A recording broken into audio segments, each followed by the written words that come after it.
Well, I don't know what's happening, but I cannot get my this verification off YouTube. So I'm not going to talk about anything that I have to pin post it or do whatever. I would advise people to read the blog I've put in the comments in the last videos. It will give you a better understanding of what I'm talking about. It goes into far more depth, and they're written by a man that just blows me away with his knowledge, and like just he's unreal. And there will be something that will be discussed further down the road. So really, you need to read them. They're not that long. It's a 3 to 5 minute read. I know people have a attention span of a goldfish, but we need to break that habit too. Right, so a brief history. The Dutch East India Tea Company. The Dutch were the first shareholders. So rather than put all the money into one boat and send it looking for spices or gold or whatever, and that sunk, they put their money into 5 ships. So if they lost one, it didn't really matter. They got some back. The British East India Tea Company started on that footing. They copied the Dutch. Now, when they did that, you got the start of corporations and charters, etc. This was in the 1600s. So that's where that model came from. Now, the monarchy had been using charters prior to that, but this is where it all really kicked in. The Dutch East India Company then used that modus operandi in India. And they went in and they set up a port, and they would put the moguls in charge. So the moguls were basically directors or managers. And then they spread out and they put other moguls in charge further out. And that's how it grew. And treaties were drawn up with the king and charters, and that's how it all worked. Now, fast forward to 1660, 1648-ish, and Cromwell took the monarchy over. There was a civil war in the UK, in England, and there was 250, 300,000 people killed, and England became a republic. That lasted for approximately 10 years. And in 1660, they reinstated the monarchy. Why would a republic reinstate the monarchy? The reason they did it was because if they didn't, they would have lost the empire. All treaties had been signed with the crown. And when the crown ceased to exist, the agreement ceased to exist. So the empire was gone. India was gone. And the aristocrats that were heavily invested in all these things weren't having that. So the monarchy was reinstated, but it was reinstated as an office. Now, if you go on to the Crown Estate, on the first page it states that the Crown Estate is nothing to do with the monarchy. It supports the monarchy and funds it, but the monarchy has no control over it. So the lords and earls and viscounts and all these, they are the people running the Crown Estate. And the charters are secured through the king. Now you can fast forward there to the 1800s, around the time of Henry VIII. And 1801 was the Act of Union between Ireland and Great Britain. That has never been repealed. There's no piece of paper to say it has been. So in essence, we are still partners of the UK. And in essence, we actually are due half the profits. Now, without getting into that, for me, it's more about dissolution and getting Irish people in charge of Irish matters. So, the Dublin Corporation, as it was known, is now called Dublin County Council, was formed around 1835, 1839 by Henry VIII. Those jurisdictions still exist. I touched on them in one of the last videos. If you were unfortunate enough to fall foul of the Road Traffic Acts, you had to go back to that jurisdiction to answer for it. That has still since been muddied over with instant fines and such, but the jurisdictions still exist, and that's where they date from. Now, in the latter half of the 18th century, I think around 1870 or so, the British East India Tea Company had more money than the Crown, had a larger army than the Crown, and basically was holding the Crown to ransom. The monarchy was almost broke.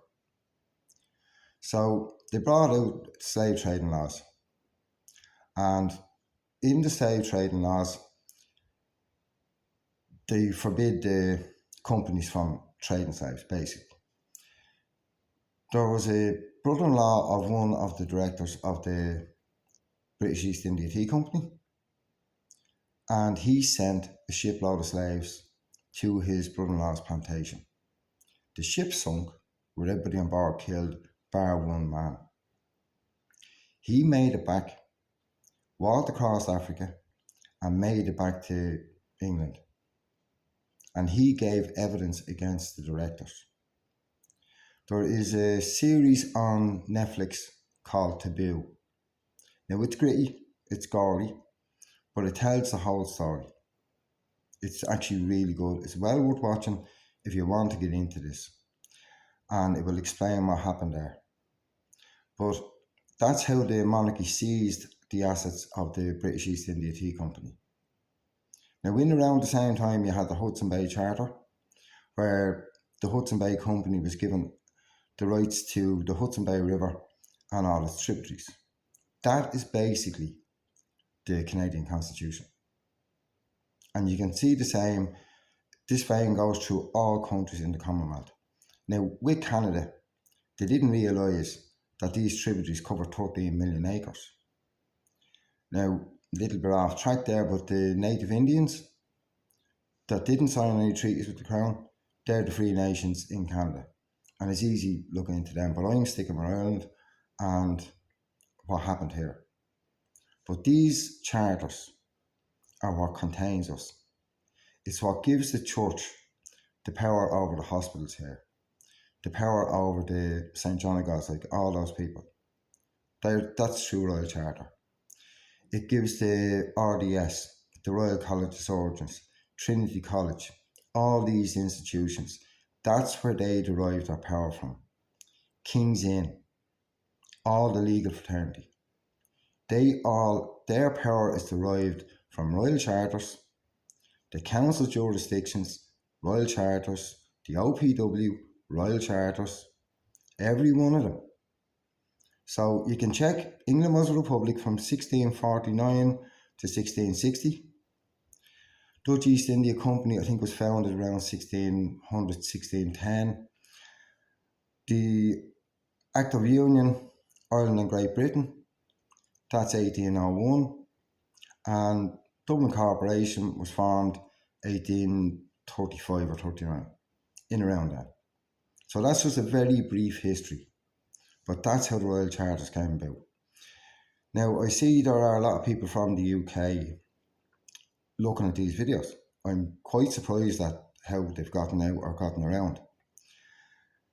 Anyone in the UK, and I'm sorry if you find this insulting, but now I define English people as English people. They're the same as us and we're all going great. I define British as the aristocracy. And they're the problem for everybody. But the fact that you believe that some young fella pulled a stone out of a sword and that gave him title to every piece of grass you walk on, and then he fucked the sword in the lake, so there's absolutely no proof of this, and you cling on to that, like it's a fairy tale. Your whole life has been surrendered to a fairy tale. And if we take that out of the equation, when the rebellion happened, the Civil War in England, it was 1648-49, around that time. The monarchy was taken out. They were gone. England was a republic. So when Charles, at the time, I don't know, was the first or the second, whatever he was, when Charles was put in as king, it was done by the aristocracy. It wasn't God's will. or it wasn't some fucking alien decree or something.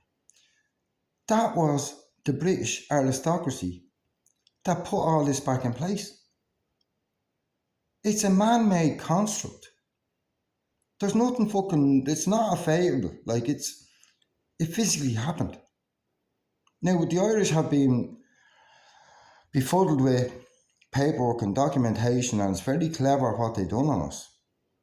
And you've cognitive dissonance, like, people do not want to believe they have been fooled so easily for so long. And there probably is some cognitive dissonance in the English acceptance of the monarchy and the sword story.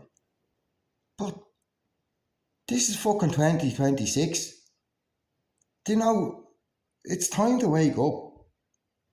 All them duchies and all them big massive estates and all, you know, they belong to your ancestors. They were taken by force. So you're in the same boat we are. And, you know, if you've investigated this and looked at this, you're given millions every year to somebody to keep us captive. Actually, there was a good film, Dinner with Andre, and there's a great clip in that where he states that the prisoners will become their own murderers. It's worth a watch.